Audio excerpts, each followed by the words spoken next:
ಎಲ್ಲರಿಗೂ ನಮಸ್ಕಾರ. ಮತ್ತೊಂದು ವಿಡಿಯೋಗೆ ಸ್ವಾಗತ. ಬಿಗ್ ಬಾಸ್ ಮನೆಯಲ್ಲಿ ವಾರದ ಕತೆ ಕಿಚ್ಚನ್ ಜೊತೆ ಪಂಚಾಯಿತಿ ನಡೀತಾ ಇದೆ. ಈ ಪಂಚಾಯಿತಿಯಲ್ಲಿ ಡ್ರೋನ್ ಪ್ರತಾಪ್ಗೆ ಟಿಕೆಟ್ ಟು ಫೈನಲ್ ಸಿಗುತ್ತಾ?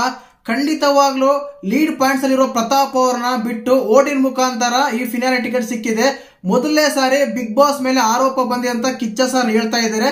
ಈ ಪಂಚಾಯಿತಿಯಲ್ಲಿ ಖಂಡಿತವಾಗ್ಲೂ ಈ ಪಂಚಾಯಿತಿಯಲ್ಲಿ ಮೊದಲನೇದಾಗಿ ವಿನಯ್ ಕ್ಲಾಸ್ ತಗೊಂಡಿದ್ದಾರೆ, ತನಿಷಾ ಕ್ಲಾಸ್ ತಗೊಂಡಿದ್ದಾರೆ, ಕಾರ್ತಿಕ್ ಅವ್ರಿಗೂ ಕ್ಲಾಸ್ ತಗೊಂಡಿದ್ದಾರೆ. ಏನಕ್ಕಂದ್ರೆ ಲೀಸ್ಟ್ ಪಾಯಿಂಟ್ ಇರೋನ್ ಬಿಟ್ಟು ಈ ವಾರ ಟಾಸ್ಕ್ ಚೆನ್ನಾಗಿ ಆಡಿರೋನ್ ಬಿಟ್ಟು ಬೇರೆ ಏನಕ್ಕೆ ಸೆಲೆಕ್ಟ್ ಮಾಡಿದ್ರಂತ. ಖಂಡಿತವಾಗ್ಲೂ ಈ ಪಂಚಾಯಿತಿಯಲ್ಲಿ ticket to finale ticket Pratap ಅವರಿಗೆ ಸಿಗಬಹುದಂತ ಮಾಹಿತಿ ಸಿಗ್ತಾ ಇದೆ. ಕಾರಣ ಏನಂದ್ರೆ ಇದಕ್ಕಿಂತ ಮುಂಚೆ ನೀವು ಕೇಳಿರ್ಬೋದು, ವಾರದ ಕತೆ ಕಿಚ್ಚನ್ ಜೊತೆ ಪಂಚಾಯಿತಿಯಲ್ಲಿ ವರ್ತು ಸಂತೋಷ್ ಅವರು ಕ್ಯಾಪ್ಟನ್ ಆಗಿದ್ರು ಫ್ರೈಡೆ. ಬಟ್ ಸಾಟರ್ಡೆ ಎಪಿಸೋಡ್ ಅಲ್ಲಿ ಏನ್ ಮಾಡಿದ್ರು, ಕಿಚ್ಚ ಸರ್ ಬಂದ ಮೇಲೆ ಇದು ಆಡಿದ್ದು ಮೋಸ, ಇದು ಸರಿಯಾದ ರೀತಿ ಅಲ್ಲ ಅಂತ ಹೇಳಿ ಆ ಕ್ಯಾಪ್ಟನ್ಸಿನ ಬಂದ್ ಮಾಡಿಸಿದ್ರು. ಕಾರಣ ಏನಂದ್ರೆ ಅವತ್ತು ಎಲ್ಲ ಫೋಟೋ ಬಂದಿತ್ತು, ಅವ್ರು ಕ್ಯಾಪ್ಟನ್ ಆಗಿದ್ರು ಅಂತ ಬಿಗ್ ಬಾಸ್ ಕೂಡ ಅನೌನ್ಸ್ಮೆಂಟ್ ಮಾಡಿದ್ರು. ಅನೌನ್ಸ್ಮೆಂಟ್ ಮಾಡಿದ್ಮೇಲೂ ಕೂಡ ಕ್ಯಾನ್ಸಲ್ ಮಾಡಿ ಕ್ಯಾಪ್ಟನ್ಸಿಯಿಂದ ತೆಗೆದಿದ್ರು. ಅದೇ ರೀತಿಯಾಗಿ ಈ ವಾರ ಕೂಡ ಟಿಕೆಟ್ ಫೈನಲ್ ಸಂಗೀತ ಅವ್ರು ಸಿಕ್ಕಿರ್ಬೋದು. ಬಟ್ ಅದನ್ನ ಸುದೀಪ್ ಸಾರು ಅವ್ರಿಗೆಲ್ಲ ಕನ್ವಿನ್ಸ್ ಮಾಡಿ ಅವ್ರಿಗೆಲ್ಲ ಒಂದು ಇನ್ಫಾರ್ಮೇಶನ್ ಕೊಟ್ಟು ಈ ರೀತಿ ಆಗಿತ್ತು, ಈ ರೀತಿ ಆಟ ಇತ್ತು ಅಂತ ಹೇಳಿ ಆ ticket to final ticket Pratap ಆದ್ರೂ ಕೊಡಿಸಬಹುದು, ಇಲ್ಲ ಆ ಟಿಕೆಟ್ ಕ್ಯಾನ್ಸಲ್ ಮಾಡಬಹುದು ಮಾಹಿತಿ ಸಿಗ್ತಾ ಇದೆ.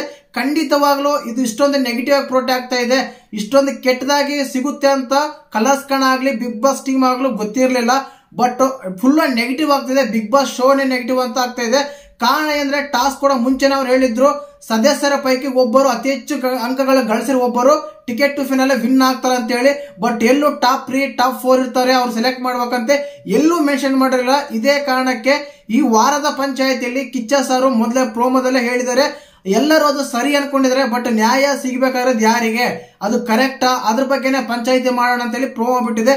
ಖಂಡಿತವಾಗ್ಲೂ ಏನಾಗ್ತಿದೆ ಅಂದ್ರೆ ಈ ಬಿಗ್ ಬಾಸ್ ಈ ರೀತಿ ಮಾಡ್ತಾ ಇದ್ರೆ ಹಲವಾರು ಜನ ಶೋ ನೋಡದೆ ಬಿಟ್ಬಿಡ್ತಾರೆ. ಏನಕ್ಕಂದ್ರೆ 6, 7 ಸೀಸನ್ಗಳಾಗ್ಲಿ ಯಾರು ಟಿಕೆಟ್ ಟು ಫೈನಲ್ ಟಾಸ್ಕ್ ಆಡಿದ್ರು ಅತಿ ಹೆಚ್ಚು ಪಾಯಿಂಟ್ ಸಿಕ್ಕಿದ್ವು ಅವರೇನೆ ಮೊದಲನೇ ಸ್ಥಾನಕ್ಕೆ ಟಿಕೆಟ್ ಟು ಫೈನಲ್ ಹೋಗಿದ್ದಾರೆ. ಯಾವುದೇ ರೀತಿಯ ವೋಟಿಂಗ್ ಮುಖಾಂತರ ಮಾಡಿರ್ಲಿಲ್ಲ. ಕೊಡಿಸಬಹುದು. ಏನಕ್ಕಂದ್ರೆ ಒಂದು ಎಕ್ಸಾಂಪಲ್ ಹೇಳಿದೆ, ವರ್ತೂರ್ ಅವರನ್ನ ಕ್ಯಾಪ್ಟನ್ ಅಂತ ಬಿಗ್ ಬಾಸ್ ಅನೌನ್ಸ್ಮೆಂಟ್ ಮಾಡಿ ಮತ್ತೆ ಸಾಟರ್ಡೆ ಎಪಿಸೋಡ್ ಅಲ್ಲಿ ಅವರ ಕ್ಯಾಪ್ಟನ್ ತೆಗೆದಿದ್ರು. ಇದೇ ರೀತಿಯಾಗಿ ಇವತ್ತು ಸಂಗೀತವನ್ನು ಟಿಕೆಟ್ ಟು ಫೈನಲ್ ಅನೌನ್ಸ್ ಮಾಡಿದ್ರು ಕೂಡ ಕಿಚ್ಚನ ಪಂಚಾಯಿತಿಯಲ್ಲಿ ಬಂದು ಇದೆಲ್ಲ ಒಂದು ಕಂಟೆಸ್ಟೆಂಟ್ ಗಳಿಗಾಗಲಿ ಸ್ಪರ್ಧೆಗಳಿಗಾಗಿ ನೀಟಾಗಿ ಅವ್ರಿಗೆ ಆಲೋಚನೆ ಮಾಡಿಸಿ ಅರ್ಥ ಮಾಡಿಸಿ ಟಿಕೆಟ್ ಟು ಫೈನಲ್ ಟಿಕೆಟ್ ಕೊಡಿಸಬಹುದು ಅಂತ ಸಿಗ್ತಾ ಇದೆ ಮಾಹಿತಿ. ಮತ್ತೆ ಇದ್ರ ಬಗ್ಗೆ ಕೊಡಿಸಿದ್ರೆ ಚೆನ್ನಾಗಿರುತ್ತಾ, ಕೊಡಿಸಿಲ್ಲ ಅಂದ್ರೆ ಚೆನ್ನಾಗಿರುತ್ತಾ, ಟಿಕೆಟ್ ಟು ಫೈನಲ್ಗೆ ಯಾರು ಅರ್ಹರು ಯಾರು ಅನರ್ಹರು ಅಂತ ಕಮೆಂಟ್ ಮಾಡಿ. ಪ್ರತಾಪ್ಗೆ ಕೊಡ್ಸೋದು ಇಷ್ಟನಾ ಇಲ್ಲ ಸಂಗೀತ ಅವ್ರಿಗೆ ಇರೋದೇ ಬೆಸ್ಟ್ ಅಂತ ಕಮೆಂಟ್ ಮಾಡಿ. ಹಾಗೆ ಚಾನಲ್ ಯಾರು ಹೊಸ ನೋಡ್ತೀರಾ ಮಿಸ್ ಮಾಡಿ ಸಬ್ಸ್ಕ್ರೈಬ್ ಮಾಡಿ. ಜೈ ಹಿಂದ್, ಜೈ ಕರ್ನಾಟಕ ಮಾತೆ.